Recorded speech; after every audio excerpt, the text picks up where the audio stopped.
नमो बुद्धाय, जय भीम. मी तेजल खिल्लारे. लोकज्योती मराठी या यूट्यूब चॅनलमध्ये आपल्या सर्व प्रेक्षकांचे मनापासून स्वागत.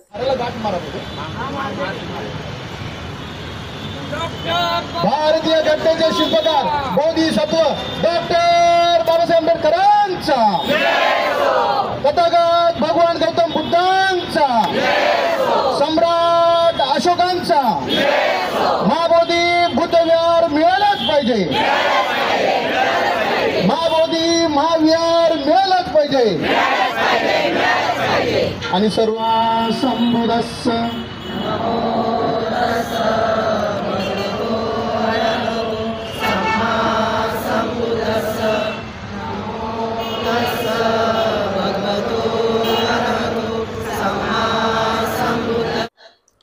अंबरनाथ शहरात भंते राहुल बोधी, भंते कश्यप आणि भंते रावरत्न यांच्या मार्गदर्शनाखाली महाबोधी महाविहार मुक्ती मोर्चा काढण्यात आला. सर्वप्रथम नगरपालिकेच्या डॉक्टर बाबासाहेब आंबेडकर यांच्या पुतळ्याला भंते राहुल बोधी व भंते कश्यप यांच्या हस्ते पुष्पहार घालण्यात आला. त्यानंतर त्रिशरण पंचशील घेऊन मोर्चाला सुरुवात झाली. यावेळी शुभ्र वस्त्र परिधान करून महिला आणि पुरुषांनी हजेरी लावली होती. हातात पंचशिलेचा ध्वज घेऊन शिस्तबद्ध पद्धतीने अंबरनाथ तहसीलवर मोर्चा काढण्यात आला. मोर्चात मोठ्या प्रमाणावर आंबेडकरी अनुयायी हजेरी लावली होती. अंबरनाथ शहरातील सर्व बुद्धविहारे, भारतीय बौद्ध महासभा, राजकीय संघटना, राजकीय पक्ष तसेच मंडळांनी भाग घेतला होता. भिक्खू संघाच्या वतीने तहसीलदार यांना निवेदन देऊन त्यांना भंते लामा यांनी भंते राहुल बोधी यांनी बौद्धगया विहाराची काय परिस्थिती आहे हे समजावून सांगितले. हे निवेदन तहसीलदारामार्फत राष्ट्रपती यांना देण्यात आले. हे निवेदन लवकरात लवकर राष्ट्रपतीकडे पाठवून आम्हाला आमचा न्याय मिळावा असे भिक्खू संघाच्या वतीने तहसीलदार यांना सांगितले. सर्व धर्मियांची प्रार्थनास्थळे हे त्यांच्या ताब्यात असून मग आमचेच बौद्धांचे प्रार्थनास्थळ आमच्या ताब्यात का नाही असा प्रश्न बौद्ध अनुयायी विचारत आहेत. भारताची राज्यघटना बनल्यानंतर पूर्वीचे कायदे हे निष्कासित झाले, मग हाच कायदा 1949चा ॲक्ट कायम का ठेवला हा प्रश्न सर्वांना पडला आहे. जर 1949चा कायदा रद्द केला तर कायद्यात बदल करून महाबोधी महाविहार बौद्धांच्या ताब्यात येईल. कमिटीमध्ये सर्व बौद्ध असले पाहिजे अशी आमची मागणी आहे. यावेळी महाबोधी विहार मुक्त करा अशा घोषणा देण्यात आल्या. शाहिरा शीतल भंडारे आणि सहकारी यांनी प्रबोधनात्मक गाणी गाऊन लोकजागृती केली. गाण्याला उपस्थितांनी दाद दिली. तरुणांच्या हातात डॉक्टर बाबासाहेब आंबेडकर, तथागत भगवान गौतम बुद्ध आणि सम्राट अशोक यांचे फोटो होते. तहसीलदार यांना निवेदन दिल्यानंतर भंते लामा यांनी उपस्थितांना संबोधित केले. यापुढे आपल्याला या विहाराच्या लढाईला कशा प्रकारे सामोरे जायचे आहे हे त्यांनी सांगितले. तर भंते राहुल बोधी यांनी उपस्थितांना संबोधित करताना डॉक्टर बाबासाहेब आंबेडकर म्हणतात की अन्याय करणाऱ्यापेक्षा अन्याय सहन करणारा जास्त गुन्हेगार असतो, म्हणून आपण आता शांत बसून चालणार नाही, तर हा लढा संपूर्ण भारतभर ठेवायचा आहे. हा लढा आपण तेव्हा ठेवला तर एक ना एक दिवस या सरकारचे डोळे उघडल्याशिवाय राहणार नाहीत. म्हणून आपण घरात न बसता आपली अस्मिता आपल्याला टिकवायची असून या लढ्यात जास्तीत जास्त संख्येने सामील होण्याचे आवाहन भंते राहुल बोधी यांनी केले आहे. तर भंते रावरत्न म्हणाले, आज आपण इथे तहसीलदारांच्या वतीने राष्ट्रपतीला निवेदन दिले असले तरी येणाऱ्या बुद्ध पौर्णिमेला सर्वांनी ट्रेनची तिकिटे काढून बुद्धगया येथे जायचे आहे व तेथील सरकारला दाखवून द्यायचे आहे की आता आम्ही आमचे प्रार्थनास्थळ महाबोधी महाविहार ताब्यात घेतल्याशिवाय मागे हटणार नाही. आता हा वनवास संपूर्ण भारतभर पेटला असून तो शांत होणार नाही. जर सर्वांना आपापले प्रार्थनास्थळे जपण्याचा अधिकार असेल तर मग बौद्धांनाच का नाही असा प्रश्न सरकडे पडला आहे. म्हणून हा 1949चा कायदा रद्द करावा व महाबोधी महाविहार हे बौद्धांच्या ताब्यात द्यावे.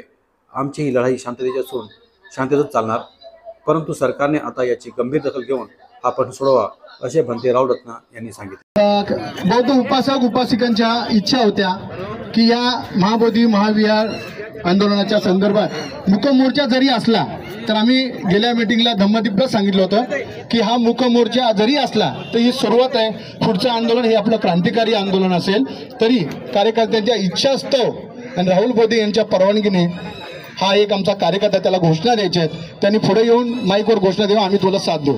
आणि त्यानंतर शीतल भंडारे, शाहीर आणि त्यांची टीम आपल्यासाठी एक 2-3 गाणी इथे गातील आणि आदरणीय भंतीजी आहेत त्यांच्यासोबत 1-2 पदाधिकारी हे तहसीलदारांना निवेदन द्यायला जातील आणि तहसीलदारांना निवेदन देऊन आल्यानंतर आदरणीय भंतेजी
हे बुद्ध आपल्याकडून आता घ्यायला लागले.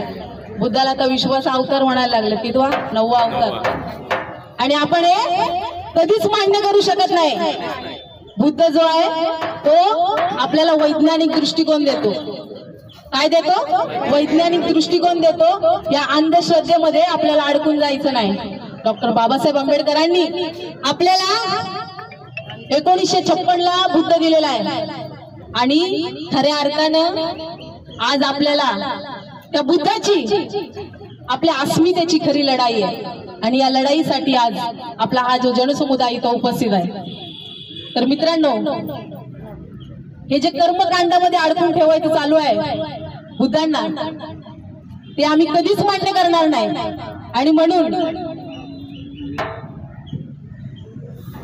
बुद्ध, कबीर, भीमराव फुले या भूमीवरी जन्मले, त्यांनी जनजीवन फुलविले. शेजारीन सगळे भाई, त्यांनी जनजीवन फुलविले. शेजारीन सगळे भाई, त्यांनी जनजीवन फुलविले.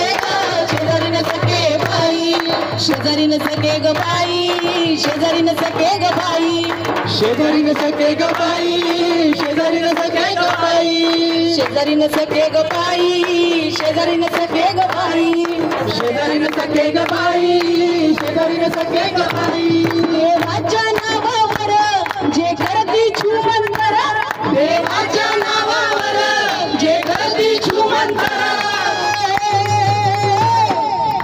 बघा आता तिथं बुद्धगयाला काय परिस्थिती आहे.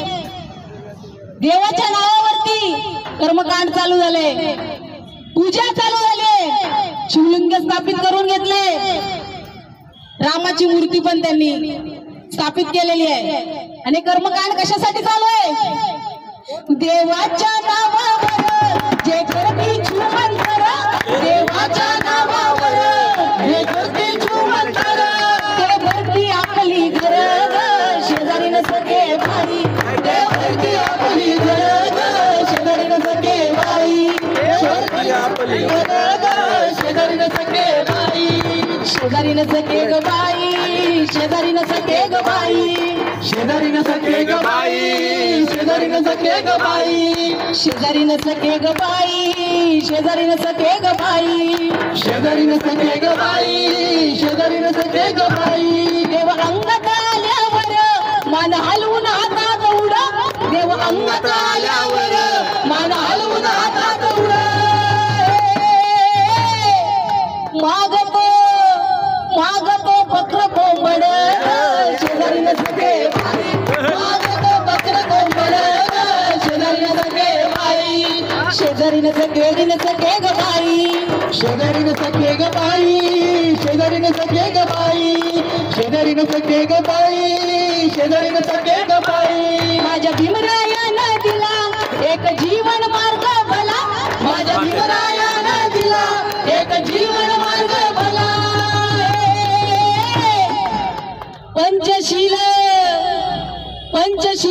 तारील तुला ग शेजारीन सखे बाई पंचशीलच तारील तुला ग शेजारीन सखे बाई पंचशीलच तारील तुला ग शेजारीन सखे बाई शेजारीन सखे ग बाई शेजारीन सखे नंतरी मला सकाळी ग रोज विहारी ग रमाव वाटत मला सकाळी ग रोज विहारी ग रमाव वाटत बुद्ध चरणी ग भीम चरणी ग रमाव वाटत बुद्ध चरणी ग भीम चरणी ग रमाव वाटत बुद्ध चरणी ग भीम चरणी ग रमाव वाटत मला सकाळी ग रोज विहारी ग रमाव वाटत मला सकाळी ग रोज विहारी ग रमाव वाटत बुद्ध चरणी ग भीम चरणी ग नमाव वाटत बुद्ध चरणी ग भीम चरणी ग नमाव वाटत बुद्ध चरणी ग भीम चरणी ग नमाव वाटत स्टार देव पैशाची वासनेची बळीची ठेव पैशाची वासनेची बळीची ठेव अरे मठ देव बाबा बुवा अंधरुडी पळा अरे मठ देव बाबा बुवा अंधरुडी पळवा यो सांगावा भीमाचा यो सांगावा भीमाचा गावोगावी गावोगावी कळवा यो सांगावा भीमाचा गावोगावी गावोगावी कळवा यो सांग 2 मिनिटं बोलते. ऊन लागत आहे सगळ्यांनाच, आम्हालाही ऊन लागत आहे, परंतु बुद्धगयेमध्ये फक्त ऊनच नाही तर तिथल्या बनतेची लाठाकाठाही खातात आणि रात्री बेरात्री पोलिस त्यांना उचलून घेऊन जात आहेत. त्याच्यामुळे थोडंसं उन्हात आपण थांबलं तर काही हरकत नाही, कारण जोपर्यंत काही करायचं असेल तर काही सहन करावं लागणार आहे.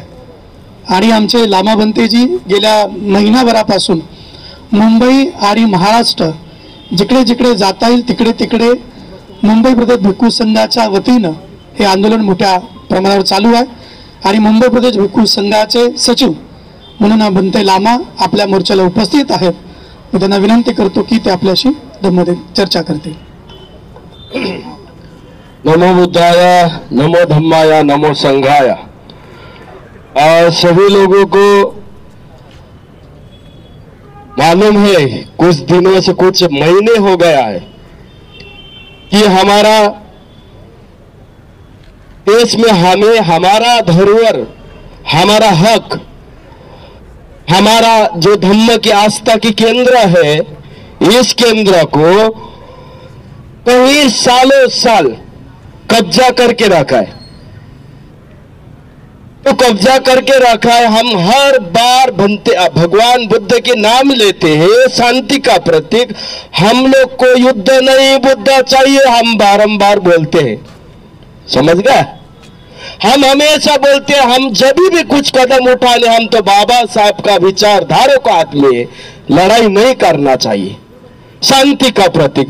ऐसा करते करते आज तो हमारा सारे बुद्ध विहार है ना उनके हाथ में चले गए. सिर्फ नाम के लिए महाबोधि महाविहार है.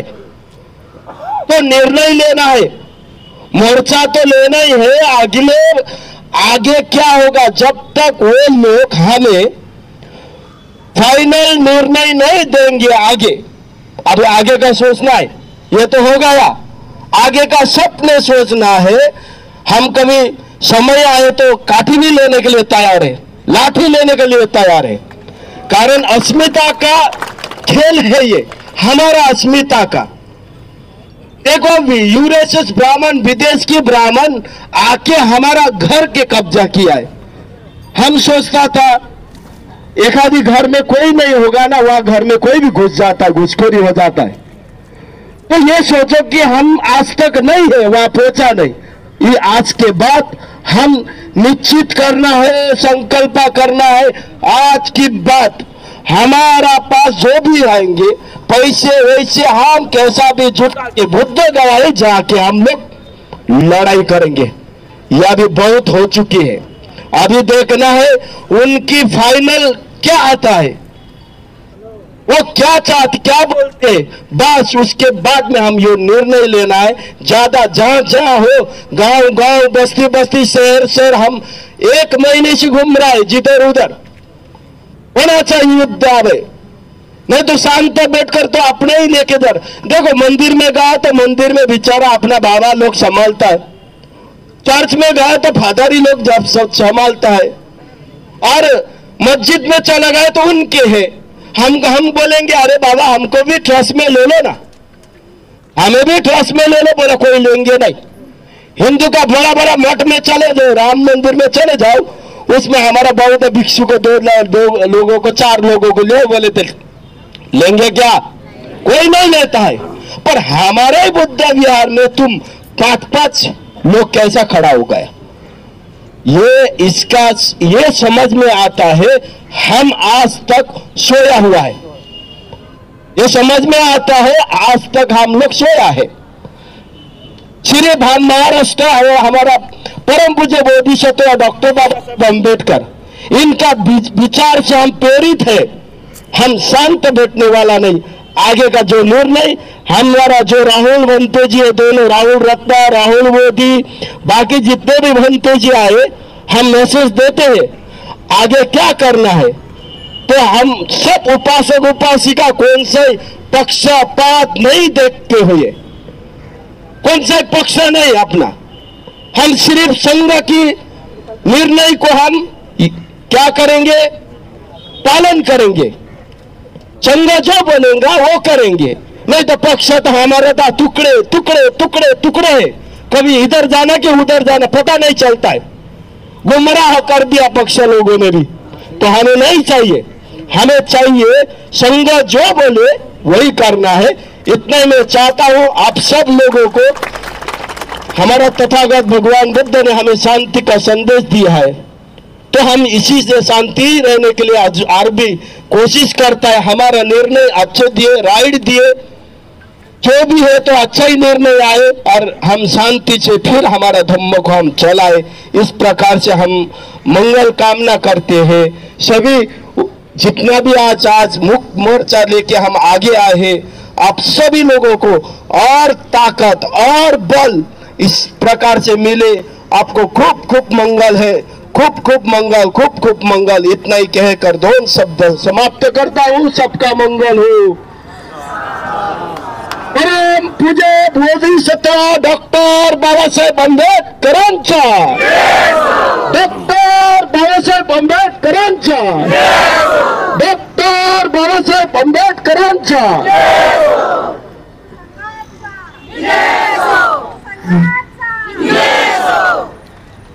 सुंदर. अन्याय करणाऱ्यापेक्षा अन्याय सहन करणारा जास्त गुन्हेगार असतो असे बाबासाहेब आंबेडकर सांगून गेले. पण अडचण या गोष्टीची आहे की मला चीड येत नाही हाच माझा गुन्हा आहे की नाही. म्हणजे गेल्या अनेक वर्षापासून खरं तर महाबोधी महाविहार भारत देशामध्ये आहे आणि या महाबोधी महावीराचा शोध भारतीय लोकांनी न करता बाहेरून आलेल्या लोकांनी केलेला आहे. खऱ्या अर्थानं इंग्रज अधिकारी सर अलेक्झांडर कलिंगहॅम या अधिकाऱ्याला आपल्याला सन्मान द्यायला पाहिजे. कारण जेवढेही उत्खनन केलं भारतामध्ये, तिथे जिथे खोदकाम केलं, पैसा मिळेल धन मिळेल म्हणून, तिथे खोदकाम करताना आतमध्ये जी वीट भेटली, आतमध्ये जी बुद्ध मूर्ती मिळाली, ही बुद्ध मूर्ती आहे आणि आतली वीट सुद्धा ही बौद्ध राजांनी बांधलेली आहे असा इतिहास अख्ख्या जगाला सांगण्याचं काम आर्किओलॉजी सर्वे ऑफ डिपार्टमेंटच्या माध्यमातून अलेक्झांडर कलिंगहॅम आणि श्रीलंका देशातून आलेले अनागरिक धम्मपाल या 2 माणसांनी पूर्ण विश्वामध्ये भारत बुद्धाची भूमी आहे हे सांगण्याचं काम केलं. बाबासाहेबांच्या जन्माच्या अगोदर विचार करा, 1800 बाबासाहेबांचा जन्म काय, 1891. ज्या दिवशी बाबासाहेबांचा जन्म होतो त्याच दिवशी अनागरिक धम्मपाल या भारत देशामध्ये महाबोधी सोसायटीची स्थापना करतात. म्हणजे एकीकडे बाबासाहेब आंबेडकर तुमच्या माझ्या बेड्या तोडणाऱ्या जन्मास येतो आणि दुसरीकडे अनागरिक धम्मपाल इथल्या भगवान बुद्धाच्या जो बुद्ध बांधून ठेवलाय, मातीत घडलाय, त्याला उखडून बाहेर काढण्याचं काम करत आहे. आणि त्या दिवसापासून हा भारत देश बौद्धाचा देश आहे. हे जे महाबोधी महाविहार आहे हे बौद्धांचं आहे, हे आमच्या ताब्यात द्या याच्यासाठी संघर्ष करत आहे. आणि हे संघर्ष करत असताना अनागारिक धम्मपाल बर्मामध्ये गेले आणि बर्मातून 2 भंतेज घेऊन आले, ज्यांनी महाबोधी महावीराची बुद्धाची मूर्ती होती त्या मूर्तीला जे विचार करा, त्या मूर्तीची पूजा हिंदू लोक कसे करत होते तर दगड फेकून करत होते, दगड फेकून मारायचे. अनागारिक धम्मपालाने 2 भिक्षू आणले, ते भिक्षू काय करायचे, त्या मंदिरातले पडलेले दगड उचलून बाहेर फेकायचे. त्याला आपण मंदिर म्हणतो, ते विहार आहे, त्यातले दगड बाहेर फेकायचे. 2 भंतेज आले, एकाचं नाव चंद्रन, दुसऱ्याचं नाव सूर्य होतं. बर्मा देशातून आले, पण सूर्याला हे भगवंताची विटंबना आवडली नाही, ते त्या देशात निघून गेले. पण चंद्र मात्र इथेच राहिला आणि जोपर्यंत तिथे फुलांनी पूजा होत नाही तोपर्यंत आपल्या रक्ताचा थेंबाच्या शेवटच्या क्षणापर्यंत तिथे संघर्ष करत राहिले. आणि त्याच चंद्राला तुमच्या आणि माझ्या बापानं आपला गुरु मानला. तोच चंद्र म्हणजे कोण, गुरु चंद्रमणी महास्तवीर. हा त्या विहाराचा इतिहास आहे. आणि आज आपण बघतो की त्या विहारामध्ये म्हणजे भारताला स्वातंत्र्य मिळण्याच्या अगोदर जे काही कायदे तयार झाले, ते बरेच कायदे, जे कायदे तयार झाले, भारतीय संविधान सांगतं की ज्या दिवसापासून भारतीय संविधान लागू झालं 1950 पासून, त्याच्या अगोदरचे जे काही कायदे तयार झाले असतील ते सगळे कायदे करा, रद्द करा. आज देशामध्ये बरेच कायदे रद्द झालेले आहेत, परंतु भारतीय संविधान लागू झाल्यानंतर सुद्धा 1949चा कायदा आणखीन रद्द होत नाही, कारण आपण जागृत नाही. विचार करा की जो कायदा असा सांगतो, या कमिटीमध्ये 4 ब्राह्मण आहेत, 4 बौद्ध आहेत, आणि बौद्ध कोणते की ते त्यांचं ऐकतील असेच. बौद्ध कोणते की त्यांच्या कुठल्याही निर्णयामध्ये ते निर्णय घेऊ शकत नाहीत, कारण निर्णय घेण्यासाठी कुठल्याही कमिटीमध्ये एखादा निर्णय जर पास करायचा असेल तर बहुमत लागते. कमिटी 9 लोकांची आहे, 4 ब्राह्मण, 4 बौद्ध आणि 5वा जो त्याच्यामध्ये असणार आहे, एक 9वा, 4 आणि 4 8 झाले, 9वा जो व्यक्ती असणार आहे तो बिहारचा कलेक्टर असणार. आणि कायदा असा सांगतो तो कलेक्टर हिंदूच पाहिजे.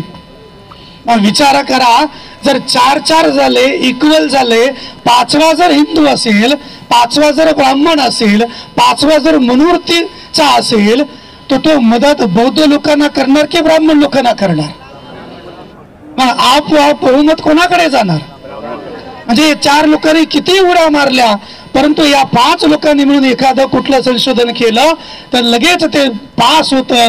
आणि म्हणून आजपर्यंत विहारामध्ये कुठल्याही प्रकारचं प्रोग्रेस नाही आहे. विहार का सोडत नाही? आता त्या गाण्यामध्ये फार सुंदर सांगितलं, कारण धन, पैसा, खिसा भरण्याचं काम चालू आहे, पैसा भरण्याचं काम चालू आहे. विहार बौद्धांचं करोडो रुपये तिथे मिळतात. तर या करोडो रुपयाचं होतं काय, तर राम मंदिर बनण्यासाठी 2 करोडाचा चंदा महाबोधी महाविहार दान करते. आणि आमच्या भारत देशामध्ये कुठल्याही विहाराला, आज बुद्धगयेमध्ये एकमेव भारतीय बुद्ध विहार आहे. तर कोणी गेला असेल बुद्ध गयेला तर बघित असेल, अतिशय मोडकळीला आलेलं आहे, अतिशय दुरावस्थेतलं आहे आपलं भारतीय बुद्धांचं विहार. थाई लोकांना दया येते, थाई लोकांनी तिथे बुद्ध मूर्ती दिली, तिथे पेंडाल टाकून दिला, परंतु महाबोधी महाविहार आपल्या भारतीय बौद्ध विहारांना पैसा देत नाही. धनसंपत्ती आमची आणि करोडाचा चंदा हे राम मंदिराला देतात, कृष्ण मंदिराला देतात. आणि म्हणून आपल्याला त्यातून या मनुवादी लोकांना उखडून फेकायचं आहे. भारतातून मनुवाद मुक्त झाला पाहिजे.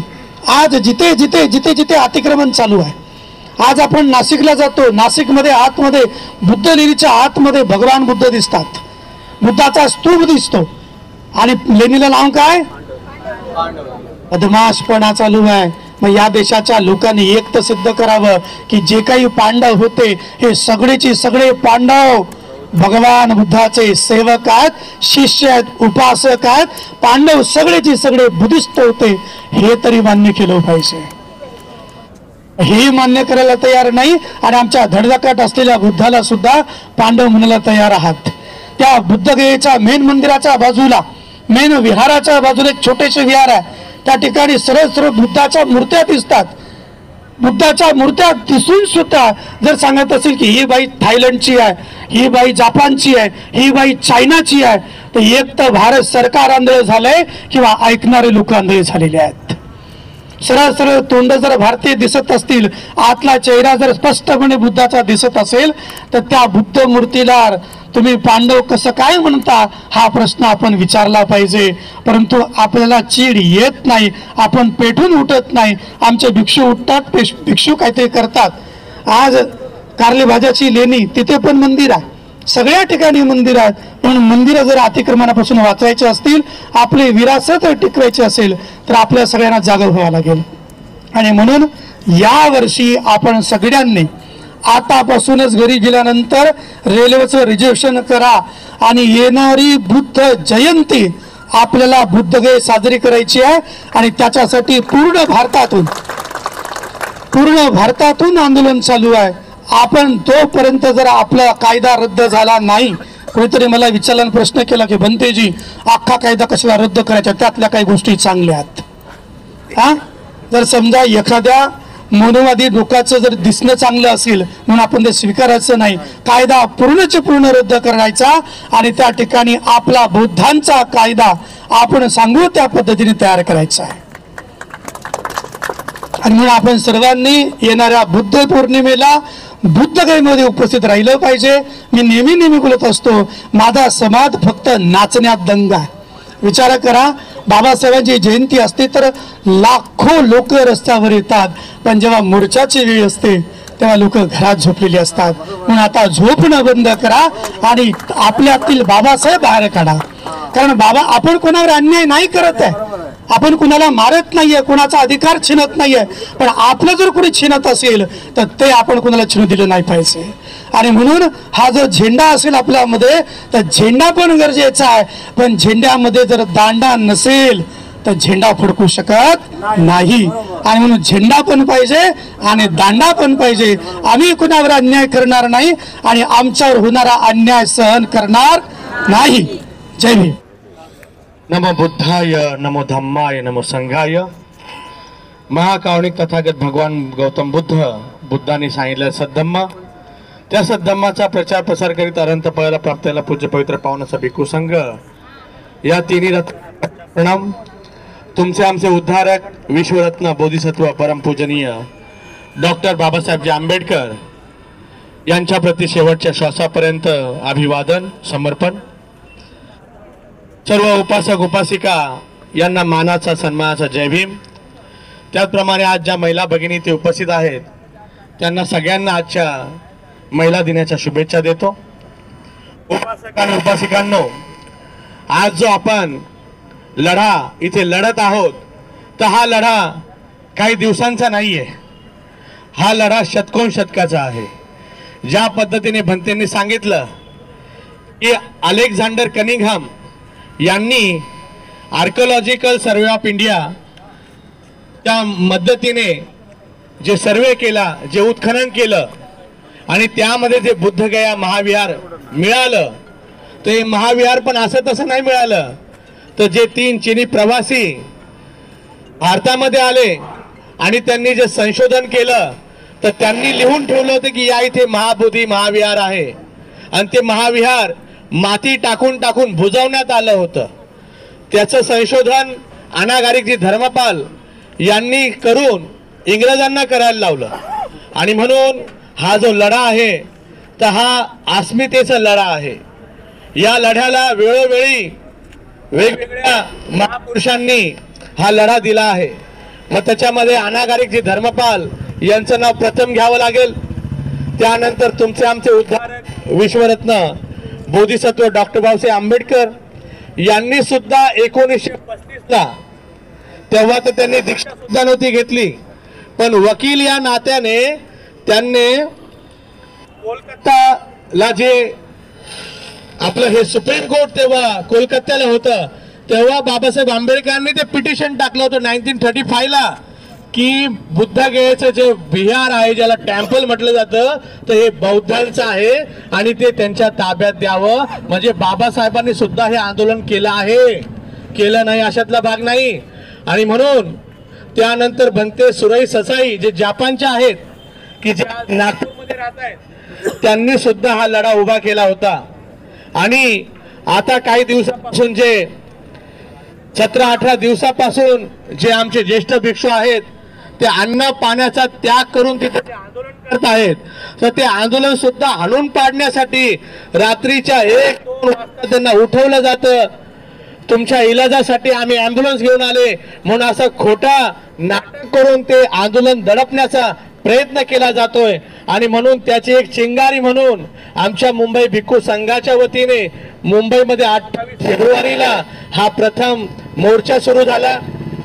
भिक्खू संघाचे अध्यक्ष आदरणीय शांतिरत्नजी महास्तवीर यांच्या उद्देशाने तो मोर्चा मंत्रालयामध्ये गेला आणि फडणवीस यांना सांगण्यात आलं की बाबासाहेब आंबेडकर यांच्या धम्म क्रांतीनंतर सगळ्यात जास्त बौद्ध कुठे असतील तर ते महाराष्ट्रात आहे. आणि महाराष्ट्र जर पेटला तर देशाला पेटायला आग लागणार नाही.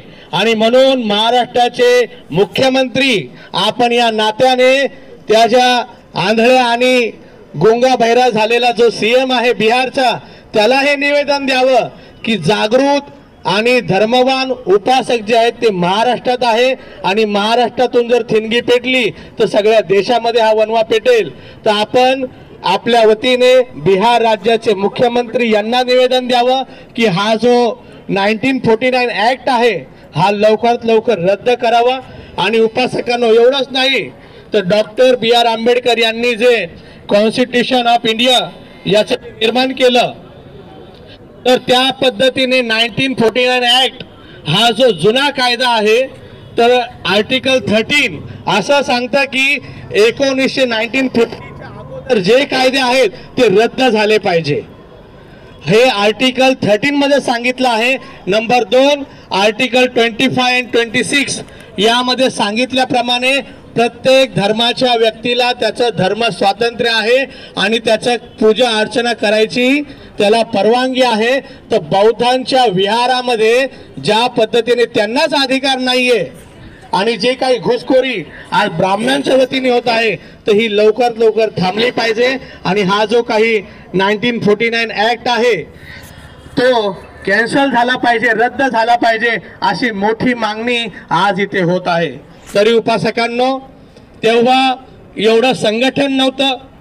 1891 मध्ये बौद्ध लोक नव्हती, तेव्हा एवढी यंत्रणा नव्हते. मी अभिनंदन करतो त्या सगळ्या सोशल मीडिया वापरणाऱ्या लोकांचं की ज्यांनी ज्या पद्धतीने स्टेटसला, व्हॉट्सअपला, फेसबुकला, ट्विटरला त्यांनी ज्या प्रकारे आंदोलन लावून धरलं आहे, तर आज सगळ्या समाजामध्ये आज दुसऱ्या समाजांची लोक सुद्धा विचार करतायत की त्यांचं विहार त्यांना मिळालं पाहिजे, त्यांचं मंदिर त्यांना मिळालं पाहिजे. म्हणून मी धन्यवाद मानतो की जी लोक फक्त बर्थडेचे प्रोग्रामचे कुठे फिरायला गेल्याचे स्टेटस ठेवायचे, आज ते महाबोधी मुक्त करा म्हणून स्टेटस चालवत आहे. त्यांच्यासाठी सगळ्यांनी एकदा टाळ्या वाजवायच्या आहेत. आणि याच आंदोलनाचा एक भाग म्हणून काल परवा एक उपासिका, तिची मुलगी की जी फक्त 7वीला आहे, ती म्हणते की भंतेजी त्या ज्या महाविहारामध्ये ते जे राम मूर्त्या दाखवत आहेत, पांडवांच्या मूर्त्या दाखवत आहेत, तर मी जेव्हा पाहिलं तर सगळ्यांची तोंड सारखीच कशी होती, सगळे पांडव एक सारखीच दिसत होती का? तर त्या चिमुकलीला हा प्रश्न पडलाय. म्हणजे किती झोपेचं ढोंग करणारे हे सरकार आहे. म्हणून मी भंते डॉक्टर राहुल रत्न थेरो आज या जातीवादी सरकारचा निषेध करतो आणि इथेच थांबतो. न बुद्धाय. जय भीम. आणखीन एक सूचना की आपण ज्या पद्धतीने भंते सांगितल्याप्रमाणे आपल्याला हा जो लढा आपण इथे चालू ठेवला आहे, तर हा लढ्याचा उद्रेक सगळ्या भारतातून चालू आहे, परंतु मुख्य लढाई ही बुद्धगयाच्या ठिकाणी आहे. आणि मला वाटतं ही बुद्धगया जर आपल्या महाराष्ट्रात असती तर एवढा टाइम लागला नसता. धन्यवाद. आमचे असेच नवनवीन व्हिडिओज पाहण्यासाठी लोकज्योती मराठी या यूट्यूब चॅनलला सबस्क्राईब करायला विसरू नका.